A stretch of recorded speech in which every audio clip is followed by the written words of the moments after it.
Kalau ngomongin Acer, kebanyakan orang pasti langsung kepikiran laptop. Ada yang inget seri Aspire, Predator, Nitro, atau mungkin Chromebook mereka. Bahkan sampai hari ini, Acer masih termasuk salah satu nama besar di industri komputer dunia.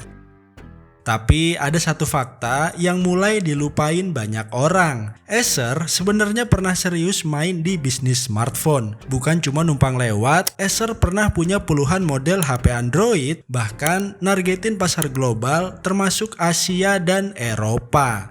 Tapi anehnya, waktu brand lain mulai ekspansi dan tumbuh, nama Acer justru redup perlahan. Pertanyaannya, kenapa perusahaan sebesar Acer yang sukses di laptop justru gagal jadi pemain besar di dunia smartphone? Semuanya di Flashback Kin Gadget.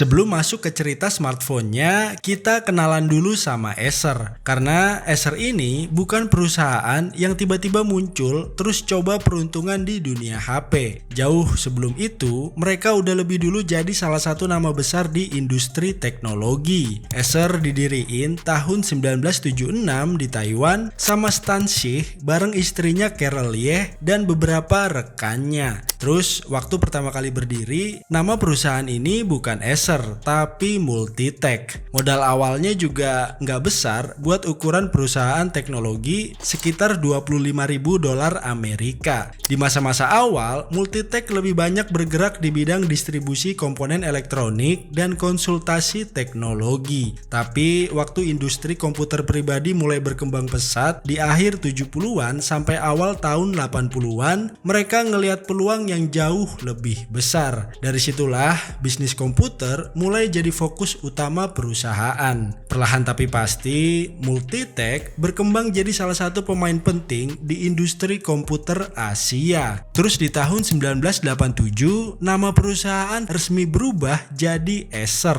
Pergantian nama ini jadi langkah penting karena Acer mulai ngebangun identitas yang lebih kuat buat pasar global. Masuk ke era 90-an sampai awal 2000-an, pertumbuhan Acer pesat banget. Mereka jual banyak produk mulai dari desktop, monitor, server, sampai notebook.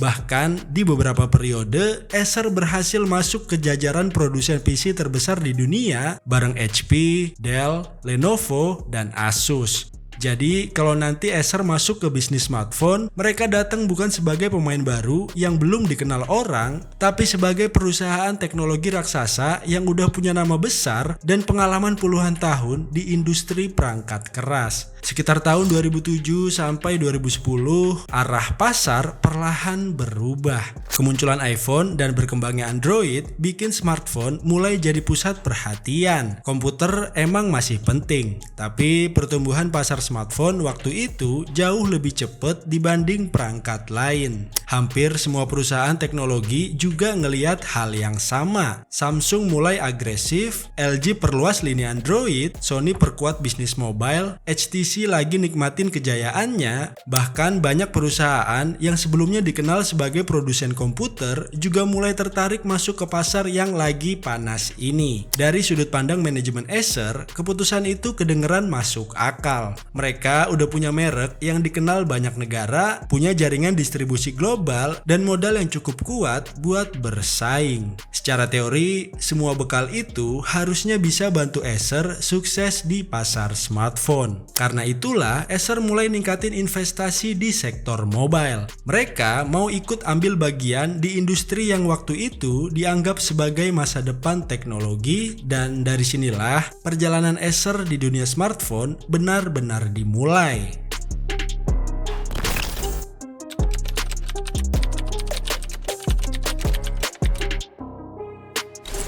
Kalau tadi kita udah bahas gimana Acer lihat smartphone sebagai masa depan, pertanyaannya sekarang gimana mereka mulai masuk ke bisnisnya? Jawabannya ada di tahun 2008. Waktu itu Acer ngambil langkah besar dengan mengakuisisi perusahaan bernama Iten Information System. i10 sendiri bukan nama asing di industri perangkat mobile karena mereka udah punya pengalaman bikin PDA dan smartphone berbasis Windows Mobile. Buat Acer, langkah ini bisa dibilang sebagai jalan pintas. Daripada bangun semuanya dari nol, mereka milih beli perusahaan yang udah punya teknologi, pengalaman, dan tim yang paham banget industri mobile. Strategi kayak gini sebenarnya make sense, apalagi waktu itu perkembangan smartphone berlangsung cepat. Kalau terlalu lama riset dan ngembangin sendiri, peluang pasar bisa keburu direbut kompetitor. Setelah proses akuisisi selesai, Acer mulai bergerak lebih agresif. Mereka nggak cuma mau dikenal sebagai perusahaan laptop, sekarang mereka mau ikut bertarung di pasar smartphone yang lagi tumbuh pesat. Masuk ke tahun 2009, Acer mulai banjirin pasar dengan berbagai perangkat baru. Nama-nama kayak Acer Liquid, Acer Stream, Acer Bitat, sampai berbagai varian Liquid lainnya mulai bermunculan. Kalau dilihat di masanya, produk-produk Acer sebenarnya bisa dibilang nggak buruk. Seri Liquid bahkan sempat cukup sering dibahas media teknologi. Speknya kompetitif, desainnya ngikutin tren waktu itu, dan Acer juga main di banyak segmen sekaligus. Ada model yang nyasar kelas entry level, kelas menengah, dan ada juga yang flagship. Strategi ini mirip sama banyak vendor Android lain di periode itu. Masalahnya, hampir semua pemain di pasar juga ngelakuin hal yang sama. Setiap kali Acer rilis seri baru, selalu ada merek lain yang nawarin produk mirip. Akibatnya, pasar Android jadi padat dan persaingannya makin susah. Coba kita lihat para pesaingnya. Kalau denger Samsung, orang langsung inget Galaxy. BlackBerry pasti BBM-nya.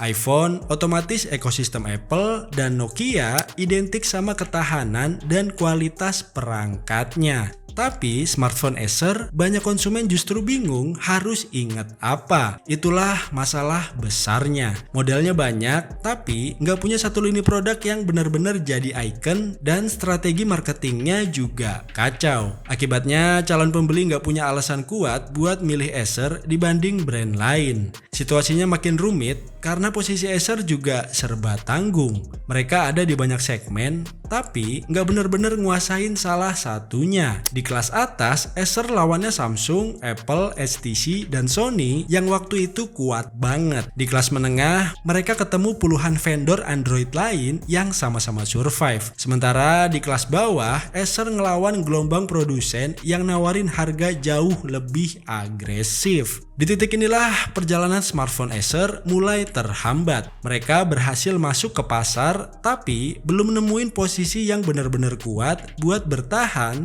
di persaingan Android yang semakin sengit.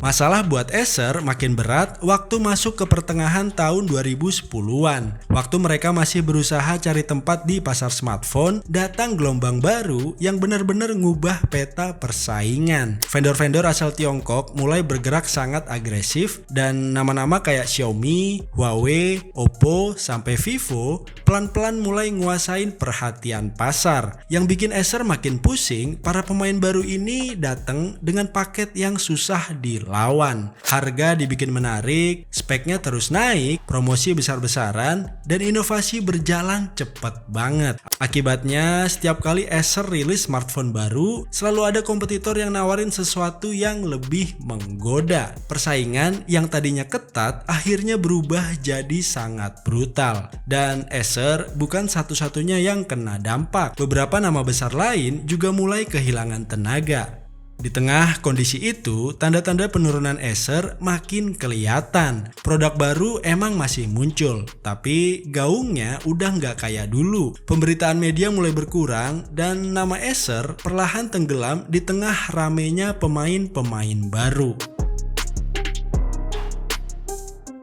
Ngelihat situasi itu, Acer mulai sadar kalau mereka harus nentuin prioritas. Akhirnya fokus di sektor smartphone mulai dikurangin, dan mereka balik perkuat bisnis yang emang udah lama jadi andalan, yaitu komputer, laptop, monitor, perangkat gaming, dan berbagai produk produktivitas lainnya. Faktanya, Acer sebenarnya nggak pernah bikin pengumuman resmi keluar dari bisnis smartphone. Yang terjadi justru lebih sederhana. Peluncuran produk makin jarang, dan perlahan nama Acer menghilang dari permukaan dunia smartphone. Sesekali emang mereka masih muncul di beberapa wilayah tertentu, tapi skalanya kecil dibanding waktu mereka benar-benar serius main di pasar mobile. Yang menarik, waktu bisnis smartphone meredup, kondisi perusahaan justru tetap baik-baik aja. Sampai hari ini, Acer masih aktif jualan dan jadi salah satu perusahaan teknologi besar asal Taiwan. Jadi gimana menurut kalian? Kalau ada info yang kurang, tulis di komentar ya. Oh iya, by the way, ini suara asli bukan AI, apalagi robot. Oke, segitu aja info yang bisa Nayonet sampein di video kali ini. Kalau suka konten kayak gini, boleh komen di bawah ya. Next kita bahas apa lagi nih yang berkaitan sama teknologi dan gadget. Segitu aja info dari Nayonet. Gua Rio, signing out.